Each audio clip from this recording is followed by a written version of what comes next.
तो चलिए दोस्तों, आज की हम लोग क्लास में स्टार्ट करते हैं करंट अफेयर्स का 18 सितंबर 2023।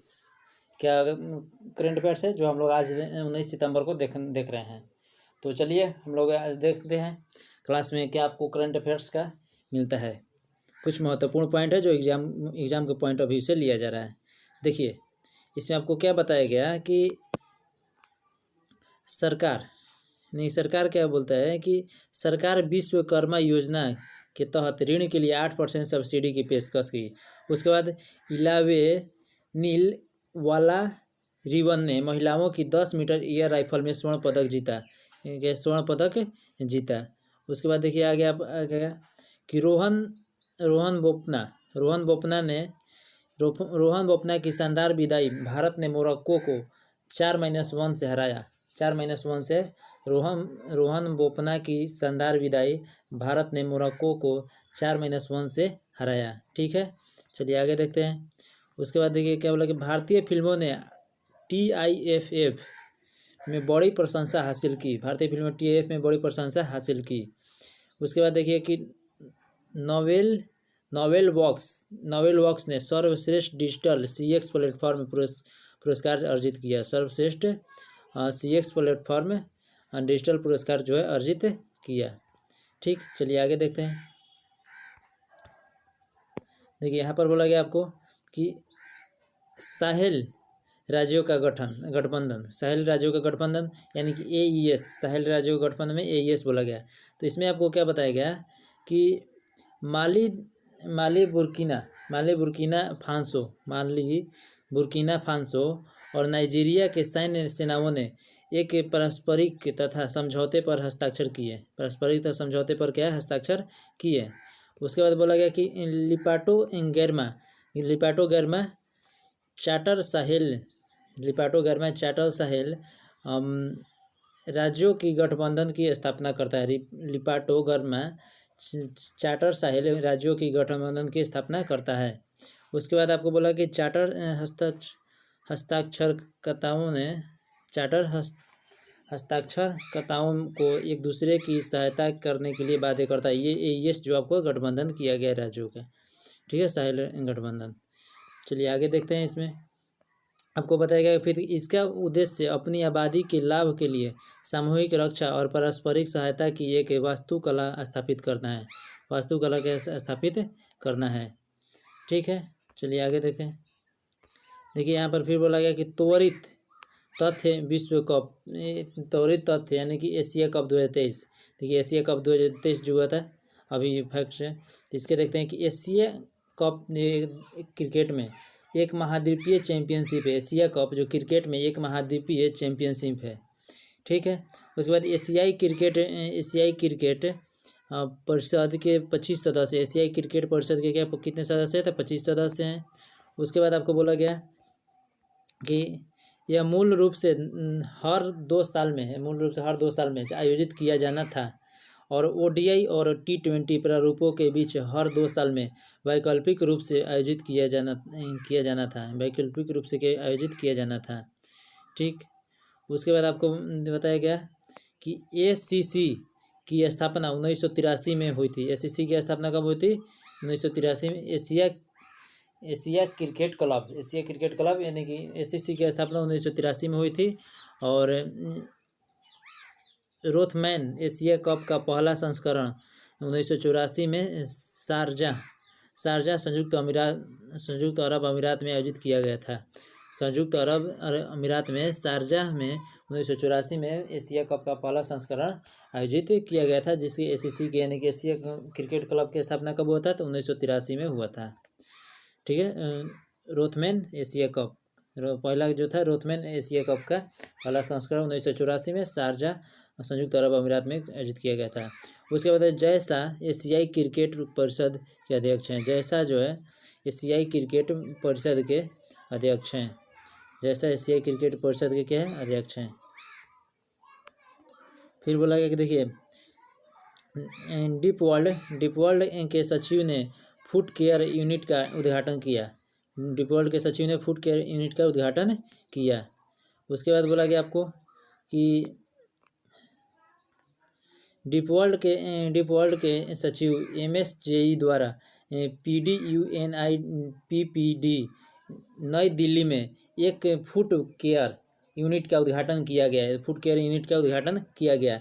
यह इकाई अनुकूलित इंसोल के साथ पैर की विकृति के निदान, निर्माण और उपचार के लिए है। क्या है, किसके लिए है? तो यह पैर की विकृति निदान, निर्माण और उपचार के लिए है डीपवर्ल्ड। ठीक है, चलिए आगे बढ़ते हैं। आगे देखिए, बताया गया कि यह इकाई विशेष रूप से मधुमेह संबंधी पैर प्रबंधन के लिए है और भारत में अपनी तरह की एकमात्र इकाई है। अपनी तरह क्या है? एकमात्र इकाई है एक डीपवर्ल्ड। उसके बाद बोला गया कि टीम ने गणमान्य व्यक्तियों को अनुकूलित इंसोल की एक जोड़ी की निर्माण प्रक्रिया का प्रदर्शन किया। अब उसके बाद देखिए कि G20 है आपका। देखिए G20 का framework, 4th framework working group meeting सितंबर 18-19, 2023 रायपुर में हुआ था। ठीक, देखिए क्या बताया गया इसमें आपको कि G20 फ्रेमवर्क वर्किंग ग्रुप की अंतिम बैठक रायपुर में शुरू हुई। अंतिम बैठक कहाँ से शुरू हुई? तो रायपुर में शुरू हुई है। उसके बाद आपको बोला गया कि G20 भारत की G20 अध्यक्षता के तहत G20 framework working group FWG की चौथी और अंतिम बैठक आज रायपुर में शुरू हुई। भारत की G20 अध्यक्षता के तहत G20 framework working group FWG की चौथी और अंतिम बैठक कहाँ पर? रायपुर में शुरू हुई। ठीक, आगे देखते हैं। समूह प्रमुख व्यापक आर्थिक मुद्दों पर नवीनतम वैश्विक आर्थिक दृष्टिकोण पर चर्चा की सुविधा प्रदान करता है। चर्चा की सुविधा क्या है? प्रदान करता है। ठीक, इसको आगे देखिए। अब देखिए यहाँ पर बोला कि G20 सदस्यों, आमंत्रित देशों और विभिन्न अंतर्राष्ट्रीय और क्षेत्रीय संगठनों के 65 से अधिक प्रतिनिधि भाग ले रहे हैं। क्या 65 से कितने अधिक प्रतिनिधि भाग ले रहे हैं? 65 से अधिक प्रतिनिधि जो है भाग ले रहे हैं। ठीक है, आगे देखते हैं।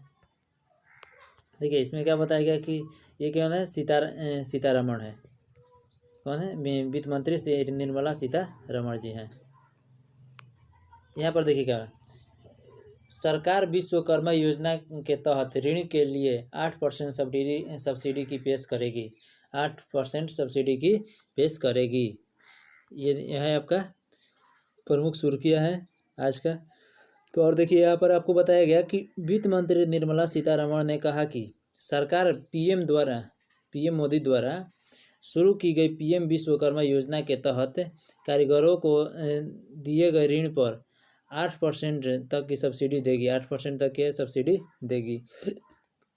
उसके बाद देखिए यहाँ पर बोला गया आपको, सुश्री सीतारमण ने कहा कि सरकार ने बजट 23-24 में पहले ही 13,000 करोड़ रुपए का प्रावधान किया है। 13,000 करोड़ का क्या प्रावधान किया इस रूप में? तो ऐसे 23-24 में। उसके बाद आपको बोला गया, ये तो हो गया, कारीगरों को 5% की बहुत सस्ती ब्याज दर पर संपार्श्विक मुक्त ऋण प्रदान किया जाएगा। संपार्श्विक ऋण यह प्रदान किया जाएगा। उसके बाद देखिए आगे,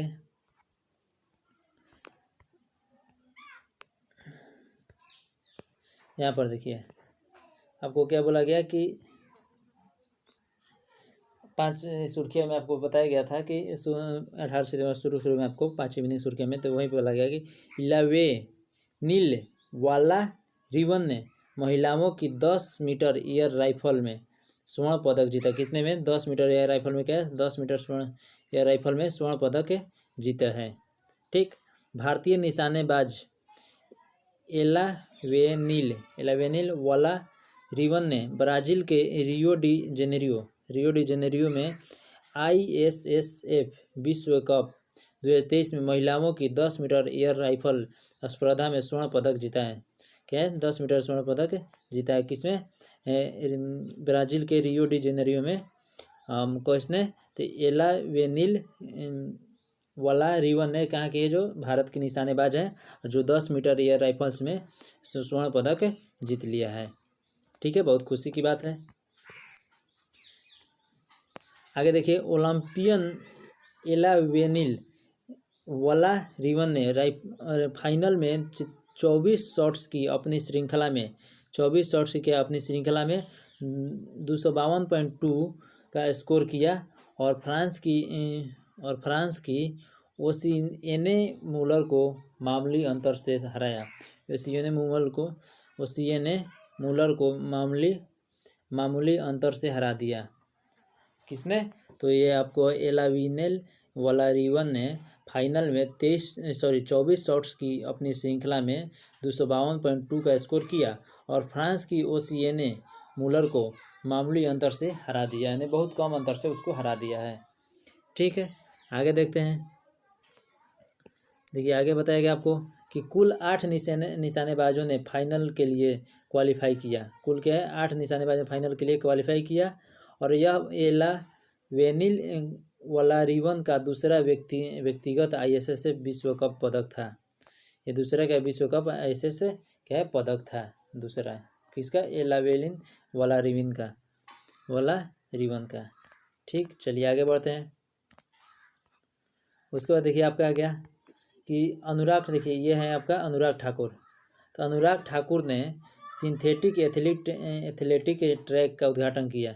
सिंथेटिक एथलेटिक ट्रैक का उद्घाटन किया किसने? अनुराग ठाकुर ने। ठीक, आगे देखते हैं। उसके बाद आपको बताया गया केंद्रीय मंत्री अनुराग ठाकुर ने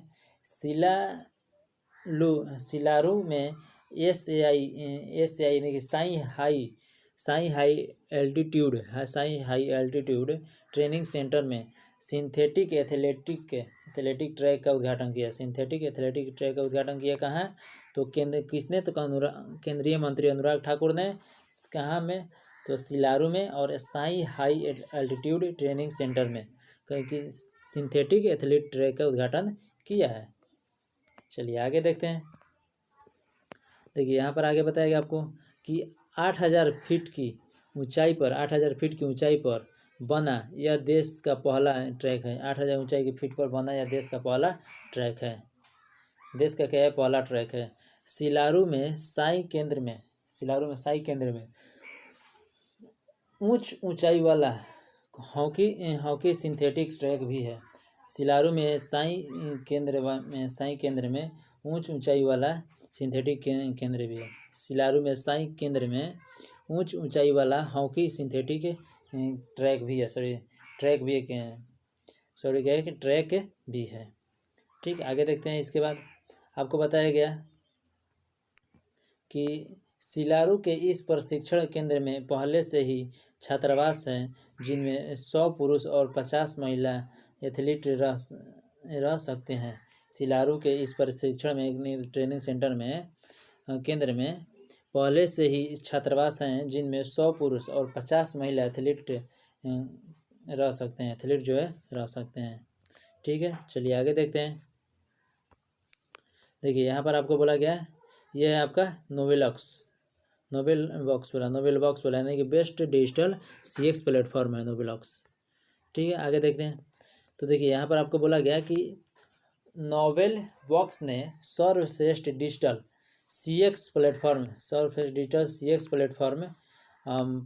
पुरस्कार अर्जित किया। किसने? सर्वश्रेष्ठ नोबेल बॉक्स ने सर्वश्रेष्ठ डिजिटल CX प्लेटफॉर्म पुरस्कार अर्जित किया है। ठीक, उसके बाद बोला गया कि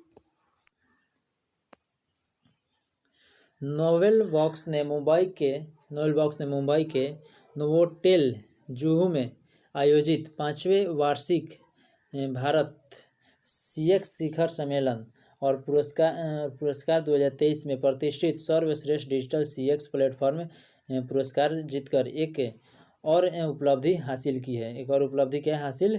है। ठीक है, आगे देखते हैं। एक और उस उपलब्धि की हासिल की है।